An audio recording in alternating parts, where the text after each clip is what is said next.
E aiki o ki tīpuna, he mea tino nui te māra o ia rā. We kind of know when it's time to harvest our tipu, when we hear the pipi wharauro. No te tainga mai o te Pākehā I mimiti haere te rāpuna mātauranga. Ko tāku he tūhura anō I e rā mātauranga. This is not new to us. You know, we lost it somewhere along the line.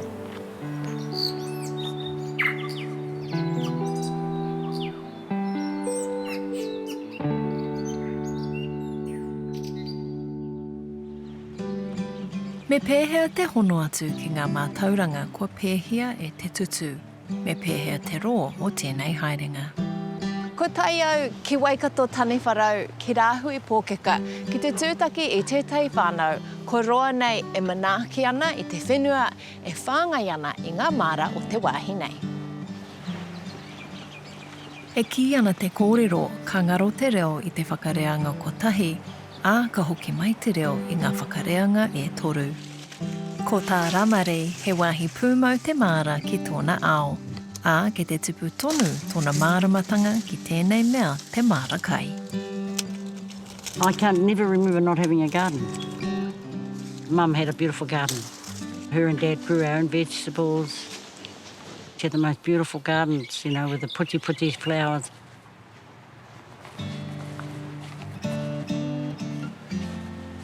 I was born in Waitara in Taranaki in the a decade of sadness, really.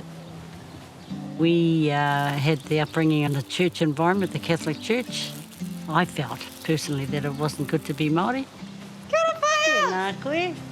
Kia ora. So is this your whānau papakanga? Aye. You know, there's a lot of history about this place. My name was Rāmari and I used to cry to my dad and ask him if he would change it, and he said no, he wouldn't, because it was my grandmother's name. You know, well, remember, we're sort of coming into the middle of summer now. What's the maramataka doing today? Or what's the marama doing today? Yeah. We've just had our full moon. Yeah. Kua karapotihia te whare o Ramari e tōna māra iti me te huhua hoki o ngā tipu. This is a little komo that's just grown out of nowhere, so here's my little weno there. Yeah. And a silver beet. Got a second time around cabbage coming over here. What I try not to do is waste anything. If I do take that off, then I do it for the purpose of making sure it's going to go somewhere. I've just got too many tomato plants. I must have somehow got a bit carried away with them, so I've got tomatoes everywhere. Ia whaia Ramari e tai tamahi nei ana I hunuku ia ki te manua o te kiingitanga. I te wā hoki I mārina ia ki tana hoa tāne a te me. I've married into the tribe. I was so privileged to be exposed to a wonderful tribe of Tainui and to be a part of that. Just have a little... Oh, wow. It smells beautiful. Yeah. You can grow them from cuttings, Right. and you just put them in the ground, truly. And put they them in just the ground. grow? Absolutely. Someone said, oh, they're English. I said, so? I don't care. When I gave birth to my first child, which was Joyce, my father-in-law came and we started digging the garden and said to me, did you know this is puha? And I said, I don't like puha. He said, oh, it's good for you.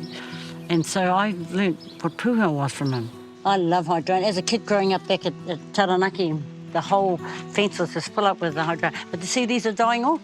So you need to cut back and then the new growth will come through. I feel like every Nan's house had a hydrangea bush. Yeah, absolutely. And here you have to have a taste. Have you tried a berry? Grab that little bit.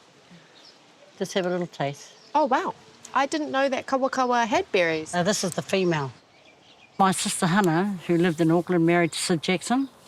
They were these radical students at the university, and they weren't happy about a lot of things happening. I still had this thing about being Māori, but, you know, I had just resigned myself that I'd married a Māori, and I was in this Māori world. I was still a Catholic, and I started questioning it a lot. We got involved in the 60s with this Ngā Tamatoa. Our parents weren't supportive of what we were doing, and our daughter, Joyce, who was young, she just loved it. She just became very involved. Swim by day, eels by night. True that. That's what this place was. I kā mai te ahi ki roto ia Joyce nā te mahi ātete. O ti rā, tana whawhai kia hoki mai ai tōna ake whenua. My memories of growing up with my dad was being in protest marches. He was always about justice and fairness, especially for us as Māori. Raahui Pookeka was my playground. Our ancestor Te Putu, a chief of our hapu Ngāti Whawhākea, he named this place. It was plentiful of food in the lakes. Each village or marae would have their own mara and they would trade to sustain a lifestyle here. And then you had a postmaster that turned up and then just put his stamp onto our space and then basically claimed the name as Huntly from Scotland. You then had the decline, in my view, of the beauty of what that Raahui Pookeka name brought to us, to the Huntly space, which is now recognised twice in a row of being the shittiest town in New Zealand. Waikato River runs down from Lake Taupo and through some of the North Island's richest farmland. One of the riverside towns is Huntly. Coal mining has provided its bread and butter for 50 years. All under this town is the Huntly coal. Our great-grandparents worked in the mines, my grandfather, my father. One of my childhood memories was Dad bringing those miner hats with the lights. So we'd come down here at night and throw our lines in. It was crystal clear too. Yeah. It wasn't putty like this. Yeah. So it was a clean puna, which is why we were always in it. When the mines closed in the early 1980s, it was devastation to our community because it just plummeted the community into poverty. So Raahui Pookeka now has over 60% dependent on a benefit, and most people live on an average 20,000 per year. You can tell the health of a people by the awas and the waterways around them, you know. In the midst of the decline, the power station was plonked in the middle of this community. Very little consultation with anyone, including Māori. At the time, all our communities were living on that land. That was the biggest mara in the community. Everyone was moved out, including the kura. You can't no longer go into the awa. You no longer could fish in the puna. God, it's been 60 years I've been doing kamako. Kai's only as good as it gets eaten. And it's sad because some of our people don't know how to cook some of this kai. Just twist it. Here, you got it. Twist it, you'll get it. It's a bit prickly. Yeah, it's a bit prickly, but that's all right. You've got it. There you are. This is a bit prickly. No wonder you said it was prickly. Sorry. See, that's got a little komo coming up. Yeah. So you take the whenua off that, so you put the energy in there, not into the little leaves. So is weno part of the kamokamo plant? Yes, yes. I cook it with my boiler. The impacts of the power station onto the community and the environmental impacts, the cultural impacts, social, needed to be mitigated. So an agreement was reached with the power station on the mitigation of those impacts. And part of that is how we bought this land.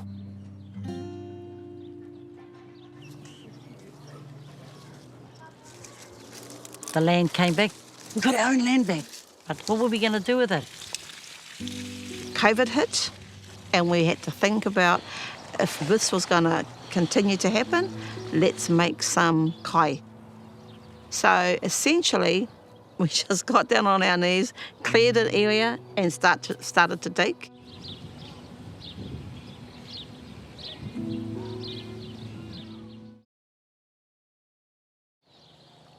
I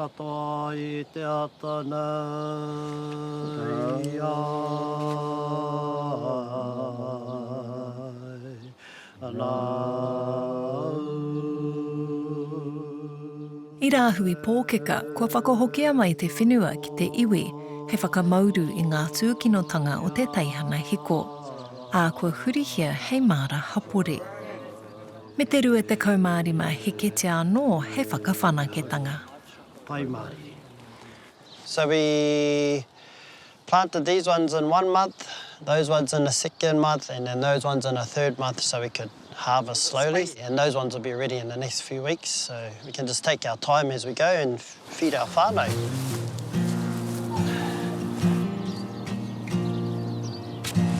When do you know that the potatoes are ready? The flowers die off and they start to go brown. And then, as like that. If you harvest too early, the skin's a bit thinner and they won't sit on the shelf too long or storage, so yeah. Kei a Blaine te mana whakahaere o tēnei māra hapori.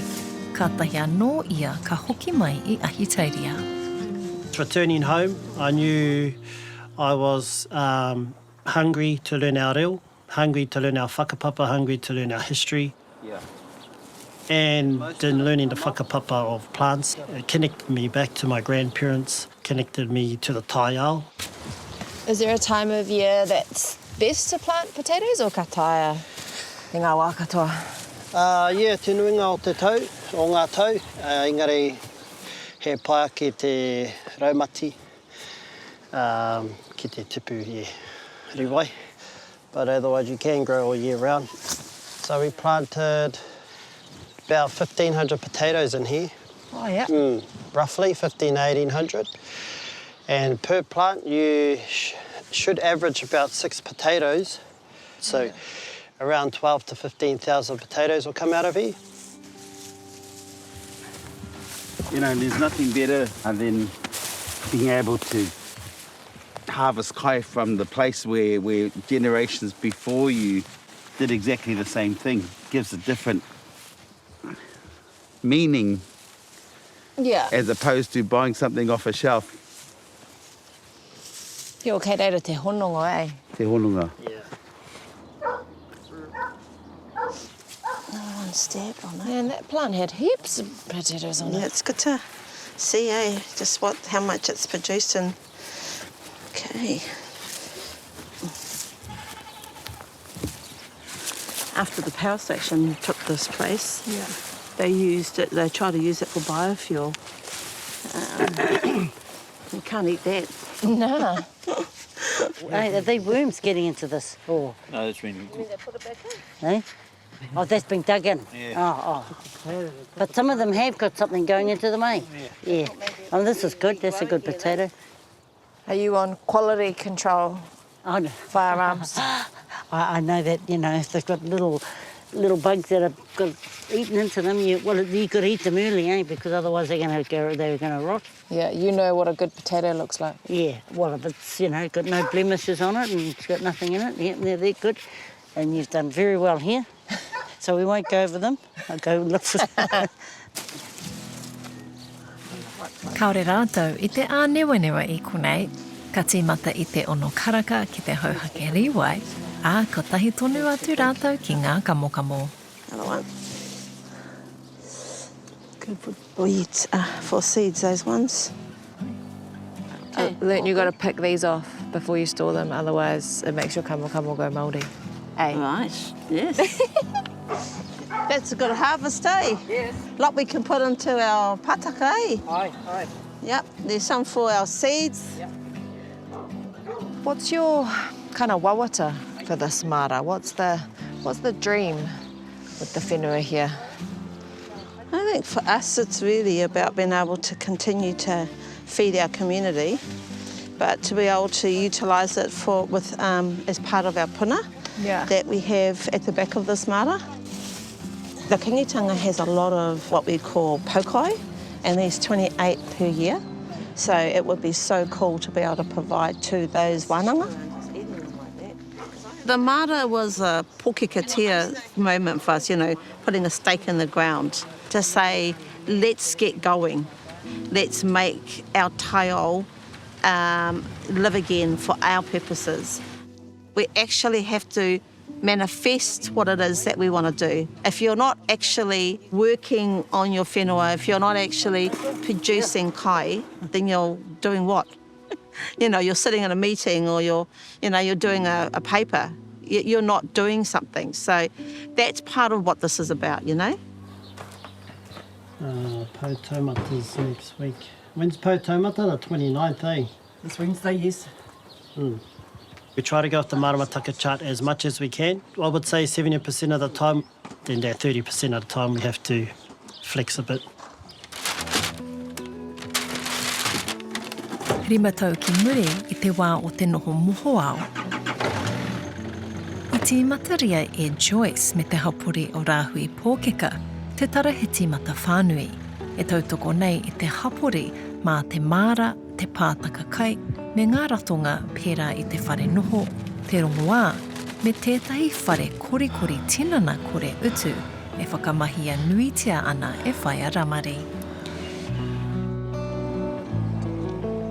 Our vision, Mata Whānui, to reclaim Raahui Pookeka street by street, whānau by whānau. No one's going to come and rescue us. We're going to rescue ourselves and we're going to look after what we have in our community, utilise our own people, utilise our own resources and go from what we knew worked for us, you know, back in our Raahui Pookeka days and reclaim that.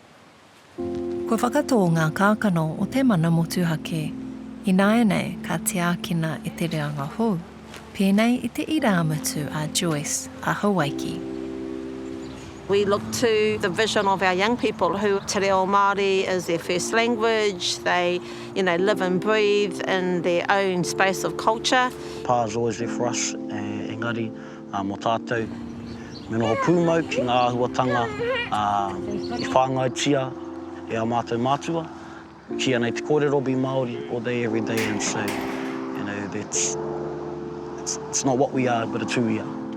E ko tō reanga te whakatinanatanga o e rā wawata.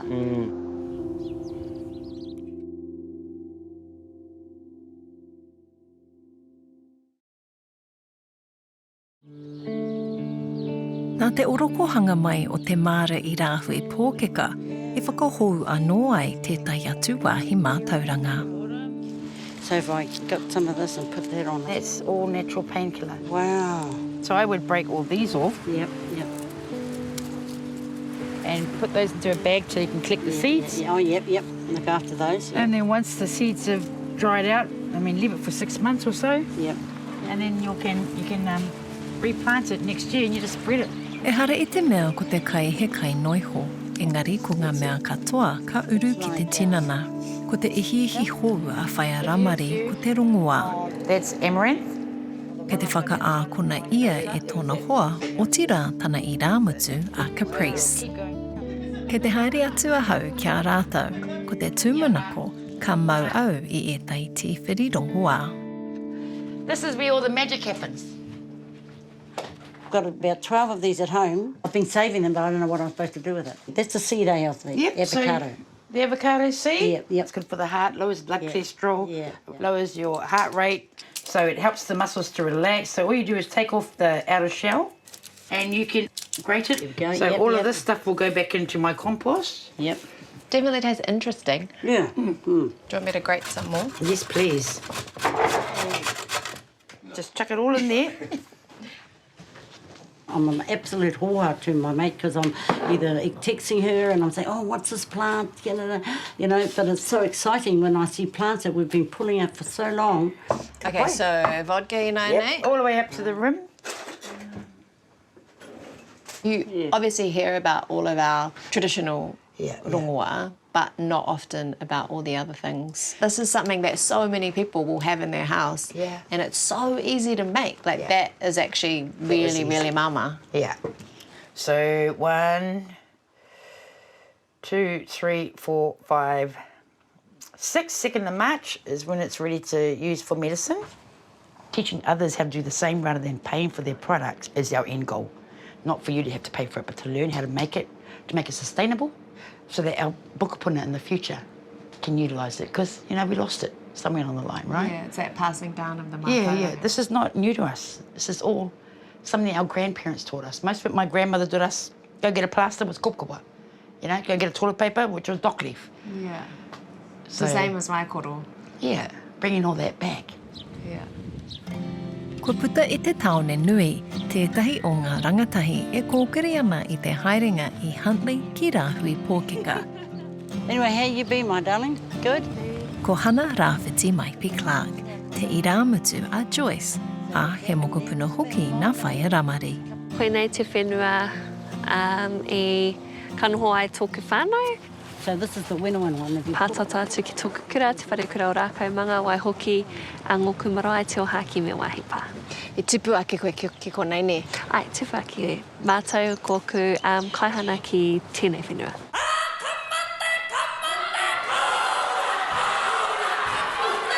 E mua I tana mahi hei kai tō rangapū.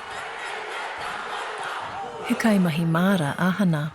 Hannah would come and she'd say, oh, the puti nana, blah, blah, and I said, well, come and help me. So she just sort of fell in love with gardening. I tino tohu iau ki te hara mai ki roto I te māra. My koro Shaki, otherwise known as Te Rarerari o Waikato, he would always garden, which I'm pretty sure inspired my grandmother, Aramari, to garden here and there, and then went to my Auntie Joyce, who was able to develop this beautiful māra. You know, in Mum's whānau, yeah, they planted manuka on their ahu whenua blocks, like those ones over there. Oh, wow. Yeah. Pretty cool, eh? I think my nan's really choice. She taught me how to do kombucha. She taught me how to plant kumara, all these little things that just kind of happen naturally. I tino noho au ki ngā rekereke o aku, koroha ki ruruhi. Me te mataki, I hake te mea I kōrero. Well, no, my nan's really a chatterbox, so she's I rongo au, engari. It was just, you know, monkey see, monkey do. And I didn't choose the dorm option for going into uni. I chose to just sit here in the papakainga, sit here with my nan and pop and just watch them do their day-to-day life. It's like us, you know, keeping ourselves. We change from puberty to adolescence, so these are coming into their retirement age. So we just pull them off and the new growth comes through. But we don't get to get rid of the kaumātuas, we sort of nourish them through. I think Hannah brought it to light for me. She talked about maramataka. It's our life source. The mara is something that was a part of us. The kumaras look good. Yeah, aren't they lovely? Yeah. Let's hope they've got a lot of guts in the bottom though. It looks good on top. You've got to pull them up. Really good. Ko titi o ngoku tino pūmanawa, ko te reo o te taia. Ngā āhuatanga katoa e taka mai ana I te marama, tai atu ki te mara kai, ki ngā atua Māori. E ne mahi tonu koe ngā mahi o te maramataka? Ai, ki au nei, ko titi o aku tino mea whakakatakata, ko te marama taka, ko te marama I roto I te whare paremata I ara ko te whiro. Yeah, just another new chapter of seeing how the environment works with Māori Indigenous knowledge and politics, really, yeah. Yeah. Hara mai ki te kohiri mai? Te āhua nei kua whakahokia mai e hana e tai taira no te taone nui. I love that you're the only one wearing gloves. And I'm wearing white? Oh my God. I'm not a Māori girl anymore. Oh, look, there's that. Potatoes! Baby. Don't know the last time I've had a vegetable. It's just completely different now. So growing up like this is really such a gift.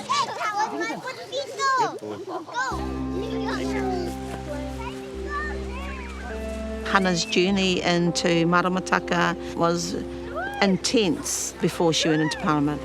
That rangatahi energy that she brings, the vision of what she saw, which is very different to, you know, for us, it's just like, let's get in and, you know, plough this land and put food in it.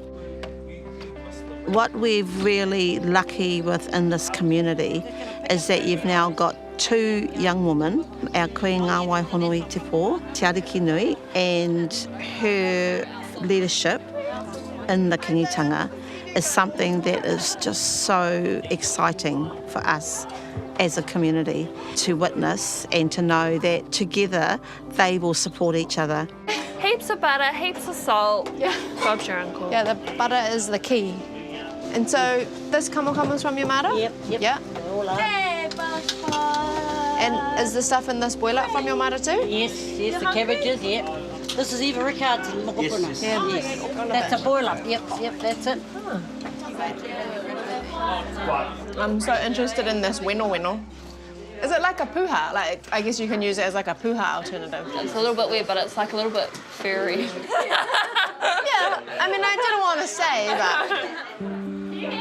but... We understand the challenges that Nan had to go through, and we understand that our grandparents had to fight for what we have. Our parents got to learn what we have, but for us, we get to live it. And so I think it's important for us to uphold, you know, ngā kupu ōhaki o a mātou tupuna. And so you're always going to see us around. You know, sometimes it might be on the dishes, you know, sometimes it might be out at the front doing waita and haka with all the whānau. Te nuinga o ngā whenua o roto mai o Waikato i Raupatu, titihi o mātou tino maru a Pōkea. Panoni tēnei whenua, I guess the whole goal was to tend and look after the whenua and touch the whenua. It's been able to teach us so much, it's been able to nourish us so much. My father-in-law would be so excited, you know, he'd come and pick all the komakoma that was growing in our garden and we'd be giving it out. What a lovely feeling that is. That's how I feel. I know, probably a bit old-fashioned, but that's me. Mā te hapore tonu te whenua me ngā rawa e whakahoki mai. Ko te wawata o roto i a mātou, kia hoki mai ai te whenua me te whakatō i ngā kākano hou kia puāwai hei te anamata. Mā tō raurau, mā tōku raurau, ka ora ai te iwi.